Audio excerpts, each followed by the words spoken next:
I'm But, sorry. I'm sorry you already got the UK fans mad enough. Oh, I gotta go be an hour late. I'm really sorry.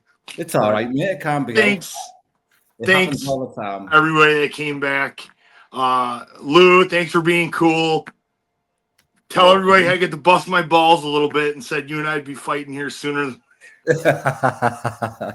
Class, man. But it can't be helped, mate. It is what it is. We're here now. How's life being the heavyweight champion of the world, Ben?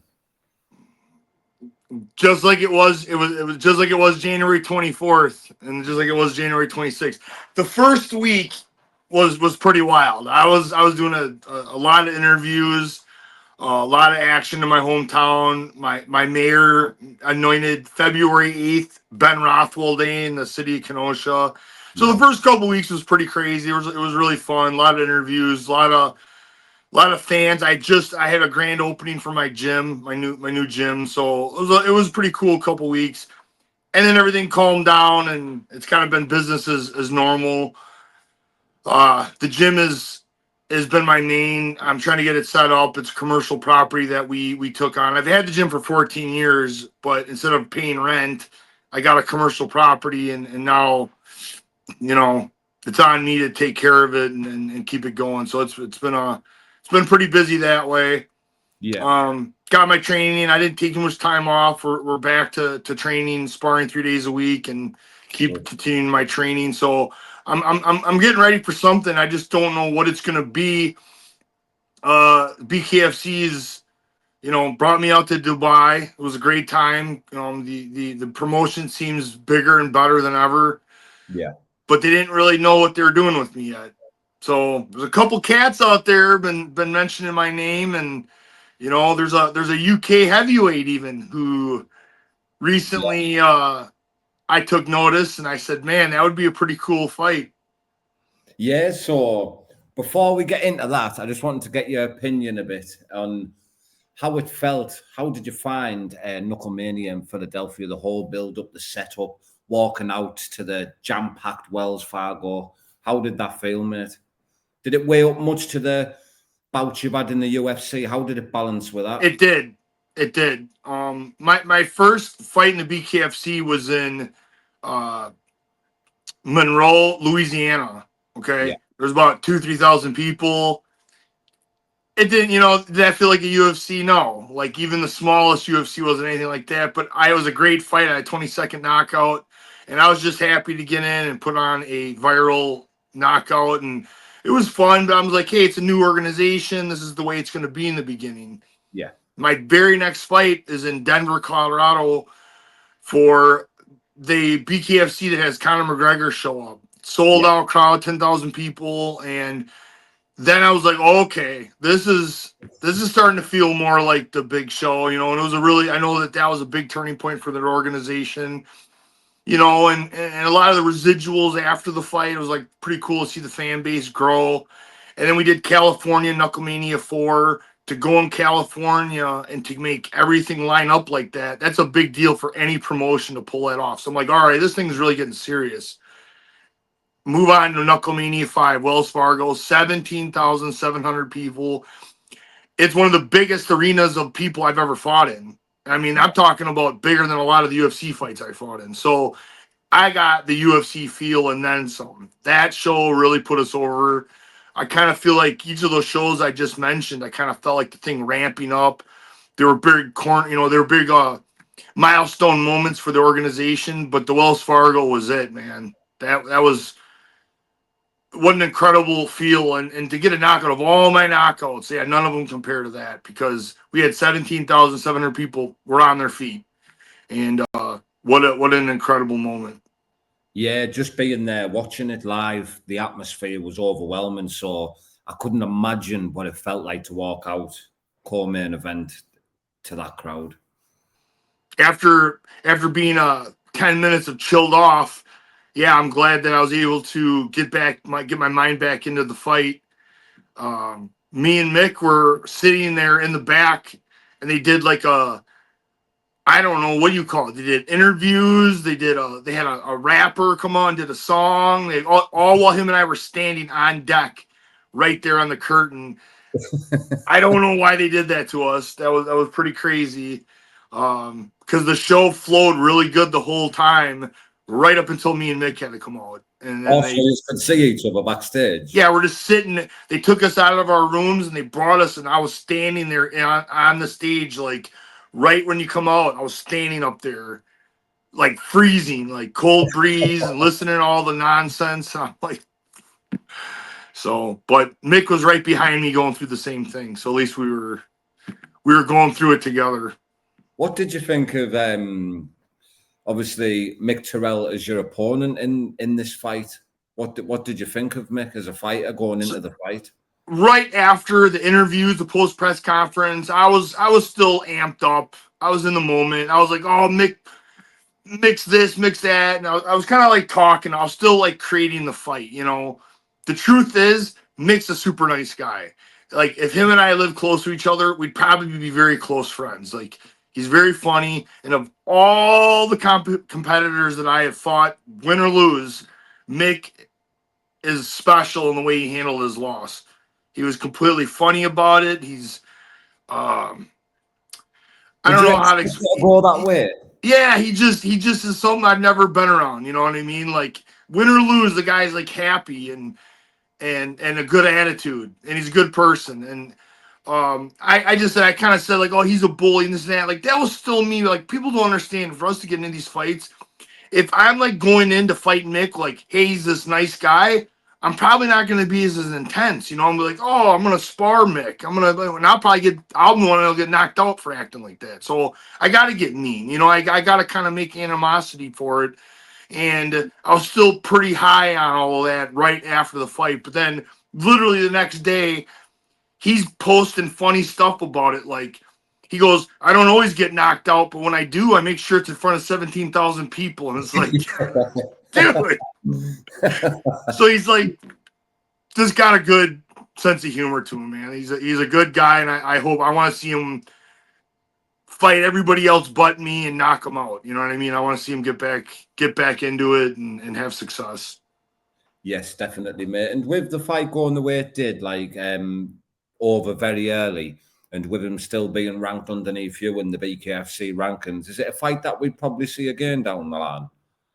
Mick's got a fan base, and they obviously want to see him get it. And I people don't understand. I don't have any say in it. People are like, "Oh, fight this guy," fight Mick, fight that guy. Listen, they send the contract. I'm gonna fight whoever. It's Yeah. it's more or less what the organization, the direction they're going. The feeling and the vibes I got, they weren't interested in the rematch. But to make Mick happy, I'm like, of course, man. I'll fight you if you want to again, or we Yeah. could just become training partners and we don't have to fight each other no more too. So either way, I would never say no. I just in my heart, I don't know that is gonna happen in time. Meaning how it takes a while to get these fights put together right now. You know what I mean? Like I don't know when I'm gonna get my next fight. Is it gonna be July, August? I don't know. And who? So, Mick and I aren't young. We're not spring chickens no more. How much time do him and I have left, and will we see a rematch? I don't know. When you first come into the BKFC, like in your head, was it just to sort of like have a fight, like a sort of grab and run type thing, or was your intentions to have a proper career in the bare knuckle? Yeah, you bring that up. Alan Belcher is somebody who recently was making more remarks, and I had to kind of remind him. I'm like, when I came to the BKFC, I told David Feldman, the organization, that I was happy to I'm going to become your champion, and I'm in this, and I'll happily retire here. If this is the end of my career, it's fine.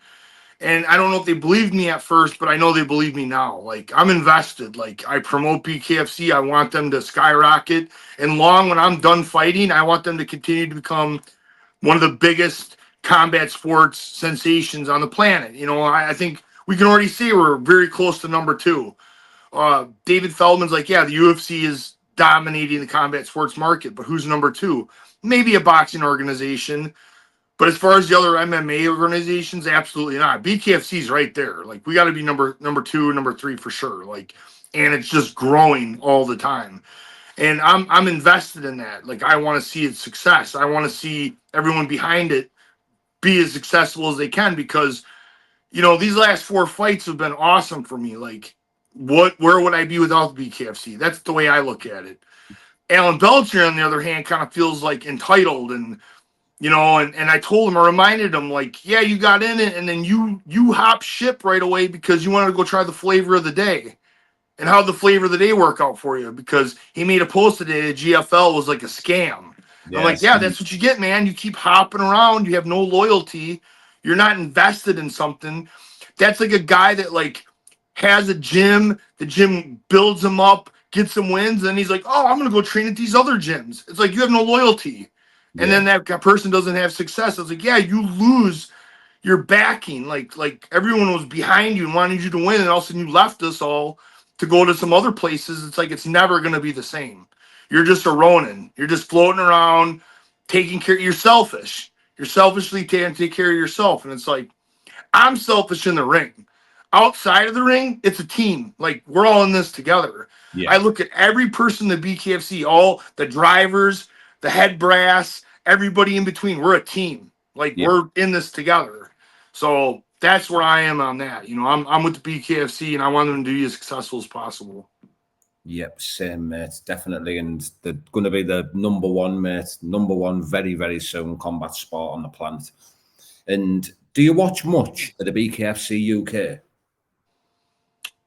Well, I watched your heavyweights fights, Mr. Faulkner. I watched him get his title, and Um, I kind of watch any of the BKFCs that I have time to watch when I can watch. It doesn't matter where it's at. I'm gonna watch. They're good fights everywhere. So, and the UK guys throw down. Like, to be honest, yeah, those are usually some pretty good shows. Those guys are pretty talented in all the different weight classes. There's some scrappers. So, what's your thoughts on Agi Faulkner and why do you want to fight him? Well, not only is he the UK's champ, he's a big boy. There's just Is who. European champ Agi? Yeah, what? Did you say he's UK champ? Yeah, UK's champ, right? Yeah, like he's European. European champ. Yeah, that's it. European champion. Yeah, and he's a big boy, and he's got the look, and he's got his following in there. So I feel like that's a fight that people would be interested in to see. Um, I hate saying his name, but Perdomo is obviously the guy that the BKFC in the United States area, the Cuban, he's getting a lot of hype. I already know it. That's not. I know his fans think he should fight me, but I already kind of know what's going on. It's like they want him to get a couple more fights. Yeah. I don't want to wait for him. I need to fight somebody now. So if it's not going to be him, well, who's it going to be? Well, who on the roster really is there? You know what I mean? Like, what fights are there? So Faulkner comes to mind. I feel like he's a big, proven guy, and he says he's down for the fight, and I'm sure he's got a lot of fans that live to see the fight. So on paper, and you put our highlights together, I think it makes an intriguing fight. Yeah, both undefeated, both 100% knockout ratios. Unbelievable, mate. I think it'd Big be a fight. massive fight. Could be a massive fight over here in the UK if you ever wanted to come to the UK. Wherever we can get the fight made, wherever we can get the fight paid for and get it made, man, we'll put it there. I know it's probably a main event. You know what I mean? I think that's definitely a marquee fight that we could put together. Definitely, mate. And I've seen that you were in Dubai. You mentioned it earlier as well. What did you think of that whole setup? And most of all, what did you think of the fights? Lots of sick knockouts, man. I mean, so this was my experience. It was Friday and Saturday. Friday night, they sold the tickets. Um, I didn't see people there. Maybe we're like halfway in. Did I start to see people like actually come in to fill in the stadium a little bit? Like halfway in the night, a quarter of the night was left. Finally felt like everybody was there. There was like maybe 3 or 4 fights left, and there's finally everybody got there and was watching the last few fights. Right. Saturday night, the very first fight, the place was full, and Yeah. that to me made me feel like that's because of Friday night. Like, people are like, oh, okay, like, I'm not missing this. I'm showing up. So to me, I feel like that's a success. and it was kind of cool to have the 2 nights to see that, try out. And then Saturday night had a whole bunch of knockouts too. People were excited. I was surprised how much I'm recognized. I was, people that live in Dubai were stopping me for autographs and knew who I was. So that's pretty cool. Yeah, we have a fan base worldwide now. Yeah, amazing. Obviously your family and that must be over the moon that you won the belt and that, I'm guessing. Oh, the whole city, Kenosha. My family, the city, my friends. I got a lot of love, and like I said, that first couple weeks back home was pretty fun. Uh, lot of stuff going on. Besides just the grand opening of the gym, just lot of good. Fans showing, like, we had the grand opening, and I did like a signing and picture taking, and it was just like crazy. Like, our parking lot was completely full, the street was full, and then the frontage road had cars. It was pretty surreal, to say the least. Awesome, mate. And if you could pick anybody now from boxing, UFC, any MMA. Oh, Usyk, man, was the biggest, right? He's the biggest name in boxing right now. Usyk to come and fight you. Yeah. I mean, like if I only got a couple fights left in me, let me fight the biggest fight there is. I'm imagining that would be the biggest fight there is. He's actually toyed with it as well before, Usyk, hasn't he? In interviews and that, saying that he'd fight in bare knuckle. Yeah, I think he's a fighter. I don't think he cares. I think he dabbles with whatever. Just have to make the show big enough so that he gets paid enough. Yeah, 100%. I'm sure them days aren't far around the corner, though, mate. But any of the big boxers, like if Tyson Fury wanted to come out of retirement, Anthony Joshua, I mean, I would love a chance to fight one of those guys, because that would be a chance to really break into a whole new fan base and get a whole set of new eyes, on the sport too. So it'd be good. Definitely would, mate. And who do you see as the biggest threat in the BKFC at the minute for yourself? A threat against me? Yeah. Out of all the fighters, who would you say would give you your toughest Don't. test? I don't think like that.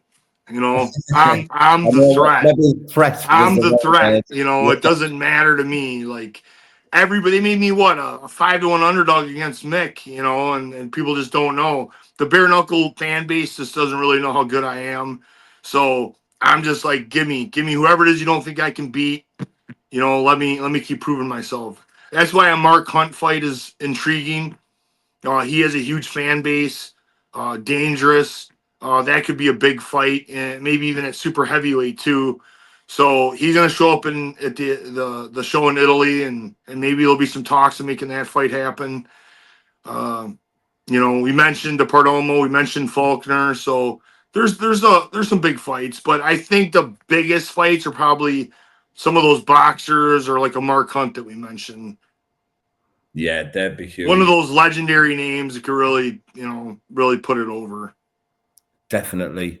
And we've got 2,500 people in here on Twitch. Before we wrap it up, Ben, is there anything that you want to share with everyone before you go? Well, I had some blackout coffee today. That was pretty good. Get your bucked up with the new platinum. I don't know what is it. It's Bucked Up's platinum. Is it a pre-workout? I just seen they just dropped that today. That's going good. So that's to the BKFC sponsors. So everybody that supports the BKFC, I support you as well. I mean, like I said, I love the company. I love this style of fighting. They say I was tailor made for it. I'm like, you don't say. So I'm definitely having a lot of fun. I love meeting all the characters like yourself, Lou. Making some good friends here in the media, and guys like you're the one reason getting it out there. So salute to you. Thank you for doing what you do, and keep doing it. And let's keep blowing this thing up. Thank you, brother. And lastly, have you got a message for Agi Faulkner? Yeah, tell Feldman you want the fight. Let's make it. Let's get it on, mate. Class. Well, I hope you enjoyed the rest of your week, Ben, and I really appreciate your time for coming on, bro. Hey, thank you for putting up with me, and glad we could get out here and get this done. Again, sorry for being late, but better late than never, right? Definitely, mate. All the best, brother. Thank you so much.